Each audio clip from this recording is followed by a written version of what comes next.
Moi, c'est Amandine, une artiste qui aime créer plein de choses, toujours dans un style kawaii et coloré. Aujourd'hui, je te fais visiter mon petit atelier, là où naissent toutes mes idées, et j'espère que ça te plaira. Hello!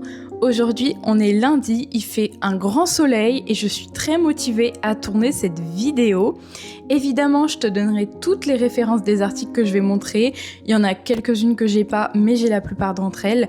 Je le dis quand même, mais il n'y a aucune collaboration. Voilà, il suffit de regarder mon nombre d'abonnés pour le comprendre. Sur ce, on passe tout de suite à la vidéo et on va commencer par le coin dessin. Alors, sous ce bureau, nous avons un mini rangement que j'ai rajouté. Ça me permet d'y mettre mes mallettes et ma collection de trousses trop mignonnes. Et de ce côté-ci, nous avons une corbeille. Voilà, pas très intéressant. Sur ce bureau, nous avons un tapis qui a subi beaucoup de misère. Les traces que vous voyez, c'est soit du crayon ou de la peinture que j'ai tenté d'enlever avec du produit et ça a pris cette couleur kaki.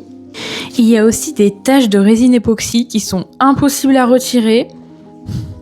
De ce côté-ci, on a un rangement avec toute la collection de Stabilo et un joli petit stickers tout en couleur. Il est incroyable, je l'adore. De l'autre côté, nous avons des post-it top modèle qui sont adorables et une photo de Plou parce que je le trouve trop mignon.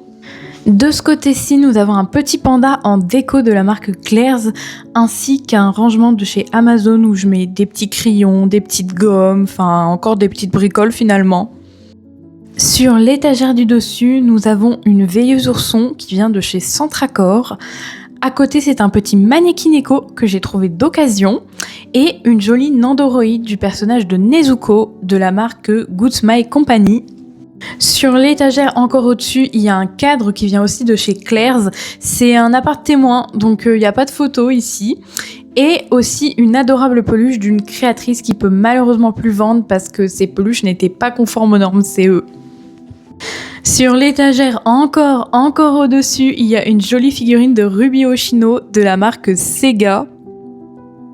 Ici, nous avons une jolie décoration qui s'allume mais elle n'a plus de pile malheureusement. Voilà, elle est quand même mimi comme ça. Et de ce côté-là, nous avons une figurine du personnage de Rem, aussi de la marque Sega, qui est vraiment incroyable. On ne se rend pas compte sur la vidéo, mais elle est très grande. Sur l'étagère du dessous, c'est une boule à neige qui vient de chez Centracor. À côté, un joli petit cinnamoroll sur sa balançoire. Je l'ai eu d'occasion et ça se voit pas du dessus, mais du dessous ça se voit, il est cassé. Et pour terminer, une Nandoroid de Lucie. Sur l'étagère encore en dessous, nous avons encore une Nandoroid, cette fois de Mitsuri. À côté d'elle, un joli petit papillon qui vient d'une boutique indépendante. Et pour terminer, une bougie qui sent très très bon. Voilà, elle parfume mon bureau. Pour terminer avec le coin dessin, nous avons ce rangement à crayons que j'ai peint en rose. Il vient de chez Amazon. Et à côté, ce sablier qui vient d'une boutique indépendante. Tout en haut de l'étagère, il y a 3 peluches de licence Pushen. L'arc-en-ciel et celui du milieu, je les ai trouvés d'occasion très facilement. Il n'y a que celui avec le cœur qui est neuf parce que je le trouvais pas en seconde main. Ensuite, nous avons un mini tableau qui m'a été offert. Je le trouve vraiment super beau. Et juste devant, un petit sablier ASMR, mais je sais plus d'où il vient. À côté, un magnifique livre sur le Japon de la maison d'édition Casterman. Le petit éventail, il m'a été offert.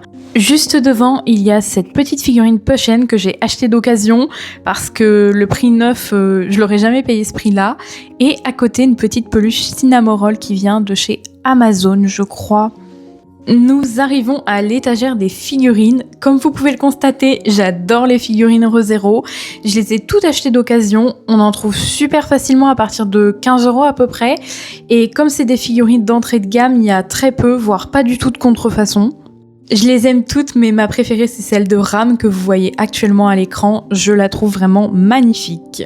Sur l'étagère en dessous, il y a encore des figurines ReZero. Arrêtons-nous un instant sur la figurine de Béatrice, à qui il manque une partie de son foulard. Voilà, c'est dommage parce qu'elle est vraiment magnifique. Et derrière, il y a la collection des mangas ReZero et Oshinoko. Il me manque plus que le tome 16. J'ai hâte qu'il sorte.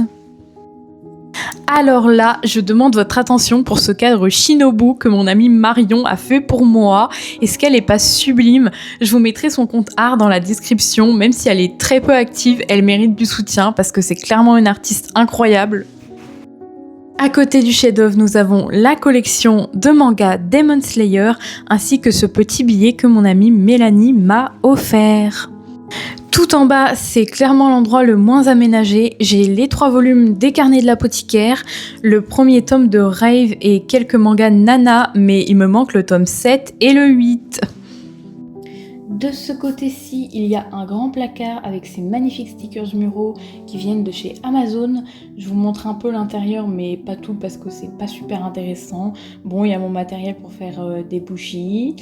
Il y a mon matériel pour faire des DIY. Dans les tiroirs, il y a tous mes moules. Voilà, il y a 5 tiroirs, donc toute une collection.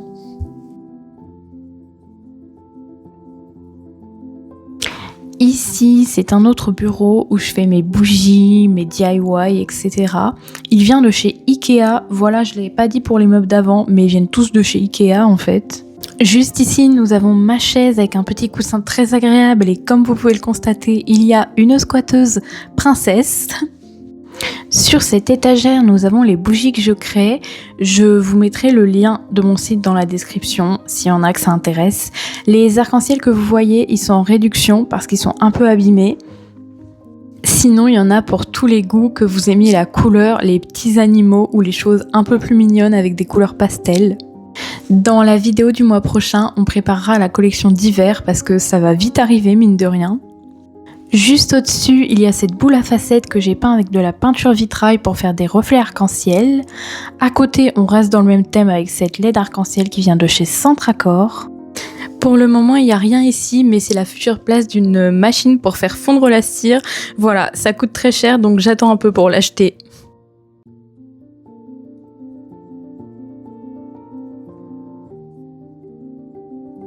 Vous vous demandez sûrement pourquoi j'ai écrit le mur à la gloire de Mimi. Comme vous pouvez le constater, il y a différents styles de dessin sur le mur, dont les 6 prints du milieu qui viennent de la même personne, à savoir Mimi Magic Illustration, qui est une amie et une illustratrice incroyable. Juste au-dessus, vous avez les prints de mon amie Aurore qui sont magnifiques aussi. Je mettrai leurs réseaux sociaux dans la description. Voilà, elles sont incroyables, elles méritent tellement de plus de visibilité. En bas, nous avons encore 3 magnifiques dessins. Celui à gauche et au milieu, ce sont des originaux d'une fille qui s'appelle Lali et elle fait aussi des flashs qui sont sublimes. Et la magnifique Shinobu à droite, c'est l'un des prints d'une illustratrice qui s'appelle Anaïs Art. Juste ici, nous avons cette magnifique décoration que mon amie Zoé m'a offerte. Voilà, c'est elle qui l'a faite, elle est trop mimi. Pour les posters, ça va être rapide, je les ai trouvés d'occasion sur Vinted. Voilà, ils sont incroyables. Et pour le cadre Mitsuri, c'est un displate que j'ai acheté il y a 2 ans, mais j'ai appris après qu'ils avaient volé des designs à des illustrateurs, donc j'en ai jamais racheté. Voilà, c'est vraiment pas cool. C'est la fin de cette vidéo, merci à toi de l'avoir regardé jusqu'au bout. Tu peux me rejoindre sur Instagram, c'est là-bas que je suis la plus active, ou sur TikTok. Il n'y a que des darons de 40-50 ans qui s'abonnent à moi là-bas, c'est assez flippant. Et sinon, je te souhaite un bon week-end et on se retrouve le mois prochain pour une nouvelle vidéo. Des bisous!